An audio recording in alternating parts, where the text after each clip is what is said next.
বিসমিল্লাহির রহমানির রহিম। 7ই অক্টোবর 2024 আমাদের প্রাক্তন প্রধানমন্ত্রী 5ই আগস্ট বাংলাদেশ ছেড়ে ভারতে আশ্রয় নিয়েছেন। আজ ভারত থেকে তিনি দুবাইতে গিয়েছেন, সেখানে শামীম ওসমানের বাড়িতে উঠেছেন। আওয়ামী সরকারের এমপি, মন্ত্রী, নেতা, কর্মী এবং সরকারি আমলারা কি পরিমাণ টাকা যে তারা বাংলাদেশ থেকে লুট করেছে, এবং বাংলাদেশটা ছিল তাদের কাছে টাকা রোজগারের একটা জায়গা, এবং এখান থেকে টাকা রোজগার করে তারা বিশ্বের বিভিন্ন দেশে তারা বাড়িঘর করেছে। কানাডা, যুক্তরাষ্ট্র, দুবাই, মালয়েশিয়া, সিঙ্গাপুর, অস্ট্রেলিয়া, এমনি আরও নিউজিল্যান্ড, আরও অনেক দেশে তারা বাড়িঘর করেছে। যারা বাংলাদেশ থেকে চলে যেতে পেরেছেন তারা সেই সব জায়গাতে তারা অবস্থান করছেন। টাকার কোনো সমস্যা নাই, টাকা তো লুটের টাকাই আছে। কিন্তু যে বিষয়টা নিয়ে আলোচনা আজকের এই ভিডিও, সেটা হলো প্রধানমন্ত্রী শেখ হাসিনা ওয়াজেদ এই কয়দিনে প্রায় দুইটা দেশে তিনি উদ্বাস্ত হয়েছেন। প্রথমে ভারত, আজকে দুবাইতে। আর কয়টা দেশে তিনি উদ্বাস্ত হন এটার কোনো ঠিক নেই, সেটা আল্লাহ পাক ভালো জানেন।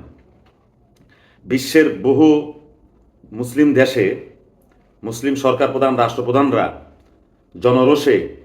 জনরোষে তারা দেশ ছেড়ে পালিয়ে গেছেন।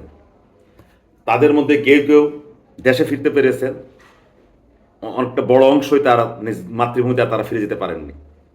তাদের একান্ত ইচ্ছে ছিল তাদের মৃত্যুর পর তাদের লাশ যেন দেশের মাটিতে দাফন করা হয়, কিন্তু অনেকের ভাগ্যে সেটা হয়নি। ইরানের রেজা শাহ পাহলভি, ইরান থেকে তিনি মিশর, আমেরিকা, আরও অন্যান্য দেশে তিনি সফর করেছেন উদ্বাস্তের মতো, কিন্তু তার একান্ত ইচ্ছে ছিল মানে তার মৃত্যুর পরে যেন তার লাশটা ইরানে নিয়ে আসা হয়নি। উগান্ডার ইদি আমিনেরও সেই আশা পূর্ণ হয়নি। শেখ হাসিনা ওয়াজেদ আর কবে বাংলাদেশে আসবে এটার কোনো ঠিক নেই। বাংলাদেশে আওয়ামী লীগের যারা নেতাকর্মী এখনও লুকিয়ে আছে, তারা একটা আশা ভরসা ছিল যে আপা টুক করে দেশে চলে আসবে, তিনি দেশের পাশেই আছেন, সীমানার পাশেই আছেন, অনেক ধরনের কথা তিনি শুনিয়েছিলেন। কিন্তু আজকে সকল কল্পনার অবসান ঘটিয়ে তিনি ভারত ছেড়ে চলে গেছেন। সবচেয়ে বড় আফসোস লাগে যে তিনি যখন দায়িত্বে ছিলেন, প্রধানমন্ত্রী ছিলেন, তিনি কাউকে দাম দেন নাই। তারেক জিয়াকে তিনি অকথ্য ভাষায় গালমন্দ করেছেন, কিন্তু তারেক জিয়ার বিরুদ্ধে একটি দুর্নীতির মামলাও তিনি প্রমাণ করতে পারেননি। বেগম জিয়াকে তিনি একটা হালকা একটা মামলাতে তিনি সাজা কাটিয়েছেন।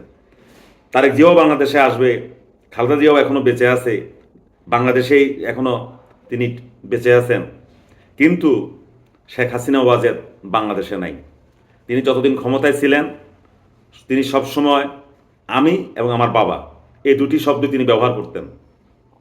আমরা বা আমাদের এই দুটি শব্দ তিনি বোধহয় ভুলেই গিয়েছেন। একটি গণতান্ত্রিক রাষ্ট্রে, একটি গণতান্ত্রিক সমাজ ব্যবস্থায় যারা সরকার প্রধান, রাষ্ট্রপ্রধান হন, তারা বলতে হয় আমরা, আমাদের। কিন্তু শেখ হাসিনা ওয়াজেদের ক্ষেত্রে এই কথাগুলো, এই শব্দগুলো মনে হয় যেন তার ডিকশনারিতে ছিল না। সবসময় তিনি আমি এবং আমার বাবা শব্দটা উচ্চারণ করতেন। আজকে তিনি দুবাইতে আছেন, এরপরে তিনি কোন দেশে যান আমরা জানি না। তবে হ্যাঁ, বাংলাদেশের জন্য তার মন কাঁদবে, কিন্তু তিনি বাংলাদেশে আসতে পারবেন না। তার অবস্থা হয়তো সেই উগান্ডার ইদি আমিন কিংবা ইরানের সেই রেজা শাহ পাহলভির মতো হয় কিনা সেটা দেখার অপেক্ষায় আমরা বা আমাদের বাংলাদেশের মানুষ তাকিয়ে আছে, এমনকি তার দলের নেতাকর্মীরাও তাকিয়ে আছে। ধন্যবাদ সবাইকে।